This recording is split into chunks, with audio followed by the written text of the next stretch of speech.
Last Thursday, 6 people died in a murder-suicide in Marion County. The sheriff, Bo Burnett, said that Gary Barnett is suspected of killing his ex-wife and 4 members of her family.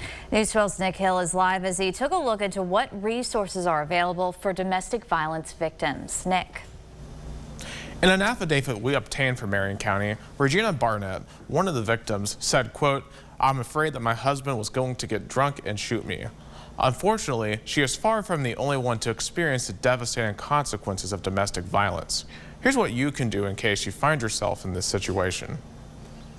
There are 2 primary legal remedies that domestic violence victims can take in dangerous situations. These are orders of protection and a restraining order. The difference between these legal protections is your relationship to your abuser. An order of protection is only granted if you have a relationship with the abuser and they have done some sort of actual or threatened physical harm or stalking. The order of protection then goes straight to a database, is my understanding, that the sheriff's office has, and so if that person is arrested, they go immediately to jail. There's immediately criminal charges. A restraining order does not have those same protections, but can be filed against anyone deemed threatening. Anyone can go into their county courthouse to file for these protections. Even if granted, reduction of harm is not guaranteed. You wouldn't let that person know where you are, or anybody who you know may see that person. You'd let people know that there was this order, so you have people who are helping to look out for you.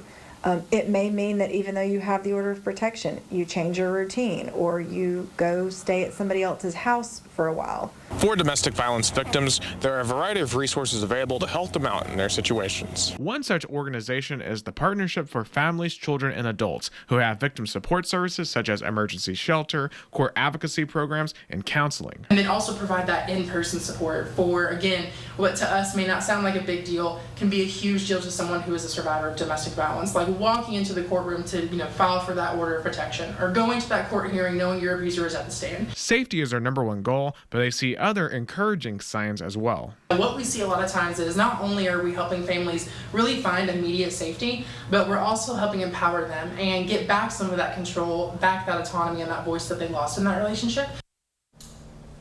The partnership has agreements with nearly 50 shelters in our area to help those who are in need. They operate a 24-hour hotline if you need assistance. Reporting live, Nick Hill, News 12.